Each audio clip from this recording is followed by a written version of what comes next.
Hello, boys, and welcome back to another episode brought to you by yours truly, Cheap Kick Consultant. Now, today we're going to be going over some more milsim West topics, specifically something very important. Hopefully, I can keep it to a shorter video. Nighttime Expectations. The last thing anybody wants to do at milsim West, one of the most crushing things you will ever have to do, is to pack up all your shit in the middle of the night. Right, get shot in your sleeping bag and have to pack up everything in the middle of the night and move your patrol base somewhere else. Could be miles away. You have to ruck that distance. Not pleasant. Now, a lot of people who watch my channel, right, are first-time players, are new players, militia players, and overall people who might be tight on money, right? That's why I made this channel. That's why I'm the Cheap Kick Consultant. Most people who watch my channel aren't going to have access to night vision, thermals, any sort of night optics like that.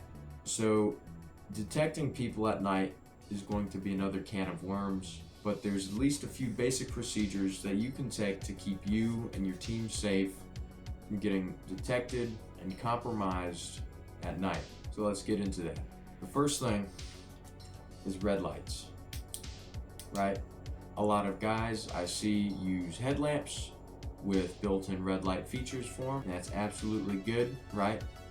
For other people, if you're doing it kind of jerry-rigged, right, you can take a $1 flashlight, wrap some red film tape over it, done deal. Just make sure you layer it up enough to the white light is blocked out and it becomes a very, very dim red light. But in the dark, it's just enough to see important shit. Perfect. That brings us into our next topic, light discipline. You do not want to be using any light when you don't need to. That will give you away. Even your red lights. If you can, if you're looking for something in your bag or your gear, look for it in the dark. Feel around for it. That's why you should know your gear, know where everything is, know what everything feels like. Know how to navigate your gear.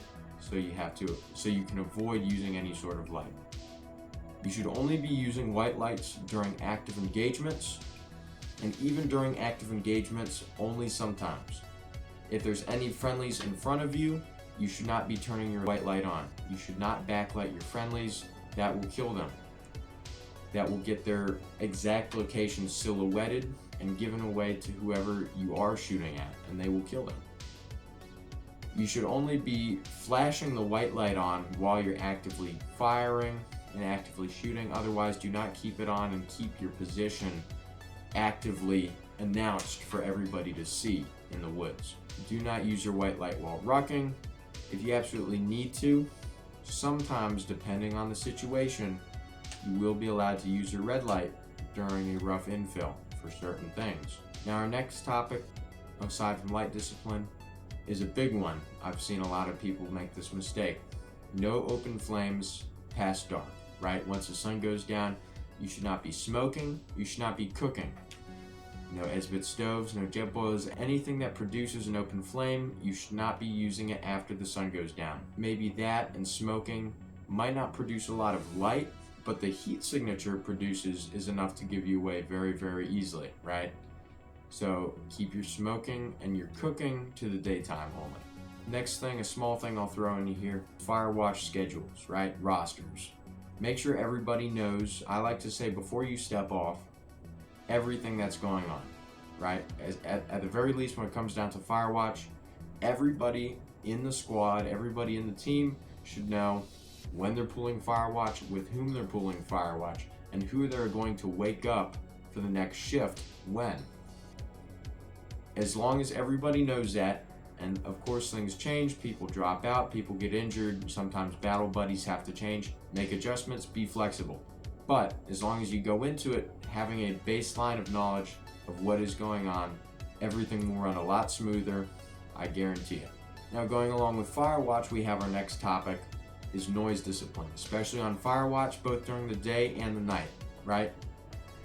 Noise can give you away very easily, even talking, even at the level I'm talking right now, even at a softer level, noise, talking, shooting the shit, laughing, joking, yelling, anything can give you away very, very easily, right? Here you can see up in the corner here we have some footage from the Abkhaz incursion event, right?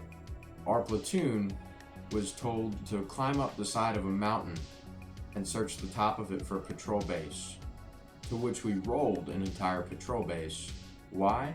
Because our platoon leader, Walworth, heard one man talking about a half a mile up a mountain, and that got his whole patrol base compromised. Don't be that guy, please. Especially on Firewatch at night, you should not be talking at all unless you hear something, and when you do, it should be a whisper at the very most. Comm systems, right? Keep them quiet. If you can, have them lined in to your ear somehow. That way, it's not producing any sort of external noise that everybody around you can hear, right? If it's on your chest, sometimes it'll do that, and that can give you away as well. And along with the Firewatch theme, movement discipline. A lot of people will worry about their gear being IR treated, right? Their gear, their uniforms, things being official issue gear being IR treated, keeping that treatment right, and that's very important. Keep your treatment, keep your IR treatment, and try to reduce the IR reflectivity of things you buy, right? Chinese gear, AliExpress, repro gear, and all that. It's going to be shiny under night vision, right? And by all means, that is very important. However, the number one thing that will get you compromised before anybody sees your shiny gear is your movement. Even with treated gear, if you're moving around, if you're pooling patrol and you're actually patrolling on your Firewatch shift, if you're moving around outside of actually necessary movement, you will get yourself seen under night vision, even with good gear on. So for those of you who are not very much inclined financially with nighttime optics, night vision thermals, things like that, the safest thing you can do on Firewatch, of course, stay alert, keep your eyes and ears open, stay low, and do not move unless it's absolutely necessary. Move at the beginning of your Firewatch shift and the end of your Firewatch shift, and in the middle only when absolutely necessary. If you can cut out any other movements outside of that, you will save yourself. And to finish that up, last expectation. So many people, especially militia, especially new players, do this so often. Do not mix up your fighting and your watch positions with your sleeping positions. Do not bring your ruck and your sleep and your snivel gear to your watch position and get tempted to fall asleep on your watch because you're in your sleeping bag. Do not do it. You should be, when you pool watch, you should be in your combat load, in your combat gear, ready to fight at a static position. That's how it's done. Do not bring your sleeping gear. Do not mix up those positions. They should be separate. Anyways, that's all for today. I hope you guys found any of this useful. Yours truly signing off, Cheap Kit Consultant. You gents have a wonderful evening.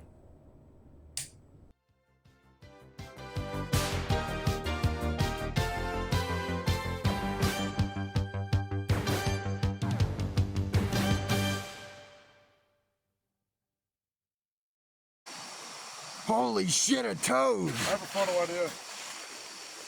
All of you. Holy shit! Oh my god! Holy shit! Oh, That's a toad! Holy shit! It's a toad! That's a toad! Holy shit!